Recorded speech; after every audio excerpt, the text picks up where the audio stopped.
Welcome student, आप सभी का समाजशास्त्र की क्लास में सभी का स्वागत है। मैंने पूर्व में बहुत सारे आपको पीडीएफ्स और वीडियो लेक्चर्स भेजे हैं।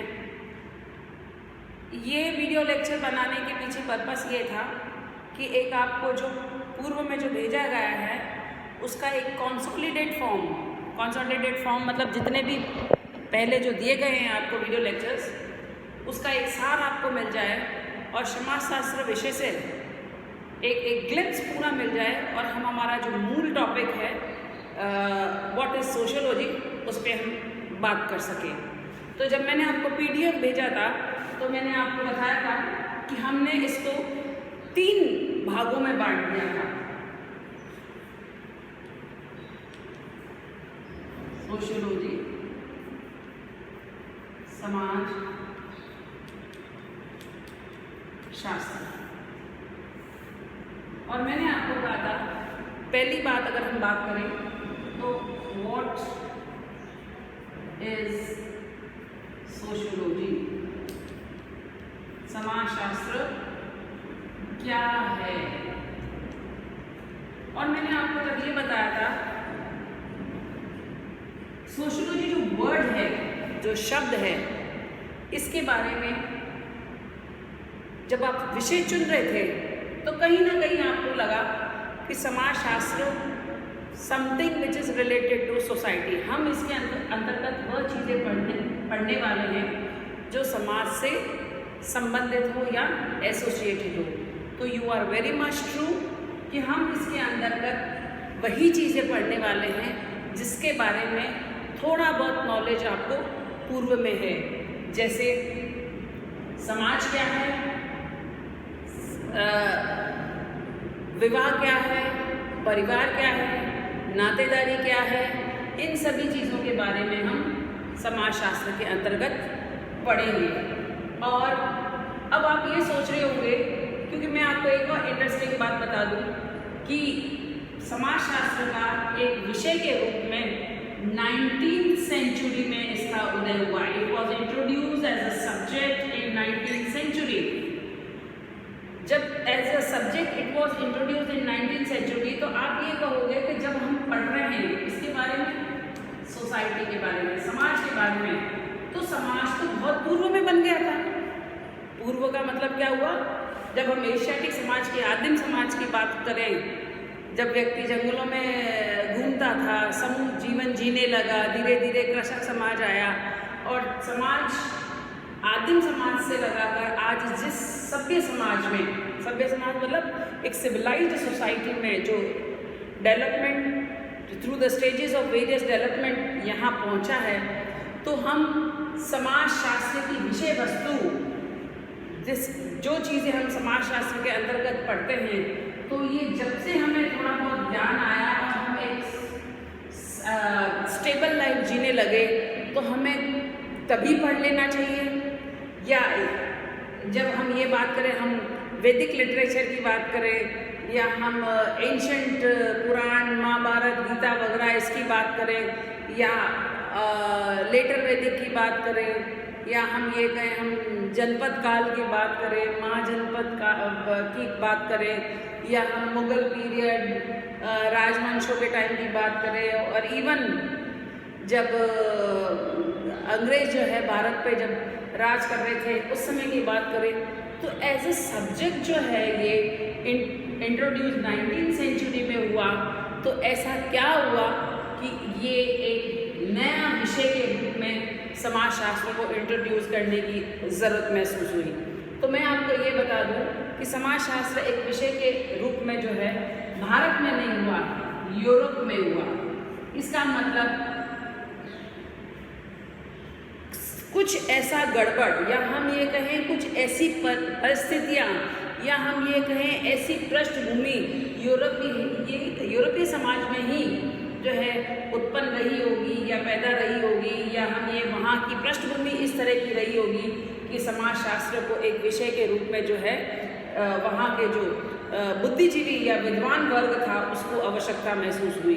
क्योंकि हम जो जब भारतवर्ष की बात करूँ तो जो भी चीज़ें हम समाजशास्त्र के अंतर्गत पढ़ते हैं, जैसे समाज वगैरह, इसको हम धार्मिक ग्रंथों में, या हम ये कहें चाहे अर्थशास्त्र में, चाहे पॉलिटिकल साइंस में, चाहे रिलीजियस टेक्स्ट में, हम यदा कदा जो समाजशास्त्र की विषय वस्तु है उसका हम अध्ययन करते रहे हैं। अगर इंडियन कॉन्टेक्स्ट की बात करूं, और even in the European society also, but समाज में कोई भी चीज़ नहीं आती है तो इसका मतलब कहीं ना कहीं उस समय जो है वो एक ऐसा दौर रहता है परिवर्तन का, कि ऐसी परिस्थितियाँ, ऐसा एक बेस तैयार होता है जिसकी वजह से वहाँ के लोगों को सोचना समझना पड़ता है कि जो एग्जिस्टिंग सिचुएशन है इसके इसमें जो समस्या है उस समस्या के निवारण के लिए कुछ ऐसा सोचा समझना, या इसको समझने के लिए एक नया ज्ञान, नया तरीका होना चाहिए। जैसे मैंने आपको प्रीवियस लेक्चर्स में एक बार बताया था, यदि मैं दुनिया को लाल देखना चाहूँ या दुनिया को मैं हरा देखना चाहूँ तो मैं क्या करूँगी? अपना चश्मा बदलूँगी, है ना। मैं लाल चश्मा पहन लूँगी, मुझे दुनिया लाल दिखेगी। अगर मैं हरा चश्मा पहनूँ तो मुझे दुनिया हरी दिखने लगेगी। तो वैसा ही यूरोपीय समाज में बहुत सारे परिवर्तन हुए, और उन परिवर्तनों की वजह से वहाँ के लोगों को लगा कि हमें ऐसा एक विषय की आवश्यकता है जो समाज को एक नए नज़रिए से, नए चश्मा, और उस चश्मे का नाम है वैज्ञानिक, साइंटिफिक। उस चश्मे का नाम है वैज्ञानिक या साइंटिफिक, तर्क के आधार पर, है ना। तो इसकी वजह से एक वैज्ञानिक नज़रिया, एक दृष्टिकोण, इसलिए जब हम वॉट सोशियोलॉजी में पढ़ेंगे तो हम समाजशास्त्र की प्रकृति भी पढ़ेंगे, और उस प्रकृति में देखेंगे कि समाजशास्त्र की प्रकृति क्या है, समाजशास्त्र विज्ञान है या नहीं है, ऐसा भी पढ़ेंगे हम, है ना, आगे। तो ये जो समाजशास्त्र को, जो समाज को देखने का जो नज़रिया है, वह नज़रिया वैज्ञानिक है या है। इस नज़रिए से जो है समाज को, सामाजिक संस्थाओं को, सामाजिक संरचना को अध्ययन करने का एक तरीका जो कि यूरोपीय समाज के बुद्धिजीवियों को लगा, क्योंकि सोशियोलॉजी के जो जनक है ऑगस्ट कॉम्ट, वो है फ्रांस के, और 1838 में जो है ये विषय के रूप में हमारे सामने आया। तो पहली बात तो मैं एक थोड़ा सा ब्रीफ आपको बताया है कि व्हाट इज सोशियोलॉजी, सोशियोलॉजी क्या है। कि सोशियोलॉजी एक ऐसा विज्ञान है जिसके अंतर्गत हम समाज, सामाजिक संरचना, सामाजिक संस्थाएं, सामाजिक संगठन, इन सभी को वैज्ञानिक तरीके से, नज़रिए से अध्ययन करने वाला विज्ञान। अब बात जो होती है कि चूंकि ये यूरोपीय समाज में शुरू हुआ, तो नीड मतलब आवश्यकता, नीड, ऐसी क्या आवश्यकता महसूस हुई कि हमें इसे एक विज्ञान के रूप में, एक विषय के रूप में जो है इसको इंट्रोड्यूस करना पड़ा। और नीड जो है, मैंने आपको PDF भेजा था, उसमें बहुत सारे कारण बताए थे। पहला कारण है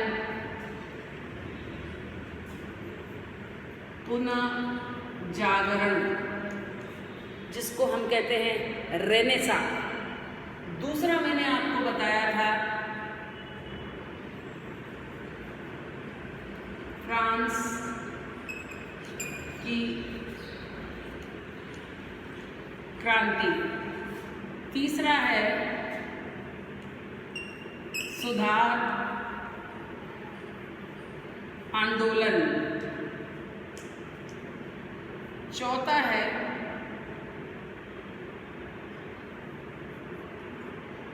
औद्योगिक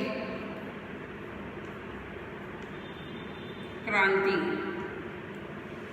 तो यदि हम बात करें तो इतनी सारी घटनाक्रम, ये जो इतनी सारी घटनाक्रम रही हैं, पहला पुनः जागरण, दूसरा फ्रांस की क्रांति, सुधार आंदोलन, औद्योगिक क्रांति, इन सभी गतिविधियों ने, मैंने इंडिविजुअली पुनः जागरण क्या होता है, फ्रांस की क्रांति क्या होती है, सुधार आंदोलन क्या होता है, औद्योगिक क्रांति क्या होती है, इनके अलग अलग छोटे छोटे वीडियोस बना के मैं ऑलरेडी आपको भेज चुकी हूँ। तो मैं इसको यहाँ पर वापस रिपीट ना करके मैं आपको ये कहूँगी कि पुनः जागरण, फ्रांस की क्रांति, धर्म सुधार आंदोलन, औद्योगिक क्रांति, ये सभी इवेंट्स मतलब सारे घटनाक्रम ने एक ऐसा बेस या एक ऐसी स्थिति उत्पन्न कर दी कि वहाँ के बुद्धिजीवियों को लगा कि समाज में इतना सारा परिवर्तन, रेडिकल चेंज, अमूलचूल परिवर्तन, सोच में परिवर्तन आ गया, संस्थाएं बदल गई, सोशल ऑर्गेनाइजेशन बदल गए, रिलीजन बदल गया, है ना। तो जब धार्मिक परिवर्तन हुआ, सामाजिक परिवर्तन हुआ, राजनीतिक परिवर्तन हुआ, मूल्य में परिवर्तन हुआ, तो इतनी सारे परिवर्तन जो समाज में हुए उसकी वजह से जो सोसाइटी है, समाज जो है, उसमें भी जो है उसके स्ट्रक्चर और उसके फंक्शन, उसकी संरचना और उसके प्रकार्य में भी बदलाव आया। और उस बदलाव को समझने और उस समय व्याप्त समस्याओं को सुलझाने के लिए एक नए दृष्टिकोण, एक नया आयाम, या हम ये कहें एक नए नज़रिए की आवश्यकता महसूस होने लगी उस समय समाजशास्त्रियों को या उस समय के महाबुद्धिजीवियों को। तो उनको लगा कि हमें एक ऐसा विषय, न्यू सब्जेक्ट जो है, एक नया विषय ऐसा इंट्रोड्यूस करना चाहिए जिसकी वजह से जो समाज को हम सही तरीके से या समाज में व्याप्त समस्याओं का जो है निवारण कर सके। तो एक नया सब्जेक्ट सामने वहाँ के लोगों को आया, दैट इज़ सोशियोलॉजी, जिसको हम कहते हैं समाज शास्त्र। तो अब दो चीज़ जो है हमारे क्लियर हुई। पहली कि व्हाट इज़ सोशियोलॉजी, समाजशास्त्र क्या है। देखो मीनिंग एंड डेफिनेशन हम हमारे नेक्स्ट लेक्चर में बताएंगे। तो एक ब्रीफली जो है समाजशास्त्र क्या है। समाजशास्त्र एक ऐसा विज्ञान है, या हम ये कहेंगे ज्ञान की एक ऐसी शाखा है, या हम ये कहेंगे एक ऐसा नज़रिया है, वैज्ञानिक दृष्टिकोण, जिसे हम समाज को जो है एक नए नज़रिए से, नए एटीट्यूड से, या हम ये कहें एक साइंटिफिक तरीके से जो है समाज का अध्ययन करने वाला विज्ञान है।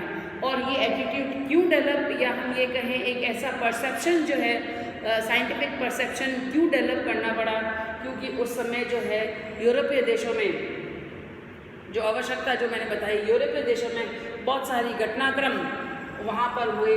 पुनः जागरण, फ्रांस की क्रांति, धर्म सुधार आंदोलन और औद्योगिक क्रांति, इन सारी क्रांति ने वहाँ के समाज में पॉलिटिकल,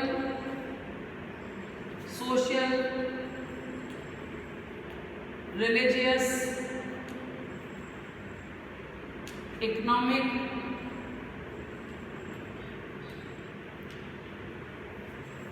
आर्थिक, राजनीतिक, सामाजिक, धार्मिक व्यूज़ है, या हम ये कहें इतने सारे पक्षों में परिवर्तन किया है। सोशल चेंज हुआ, इकोनॉमिक चेंज हुआ, पॉलिटिकल चेंज हुआ, रिलीजियस चेंज हुआ। इतने सारे परिवर्तन जो है वह समाज में हुए, और इन परिवर्तनों की वजह से समाज के, सोसाइटी के, इन सभी परिवर्तनों के इसकी वजह से समाज, सोसाइटी के स्ट्रक्चर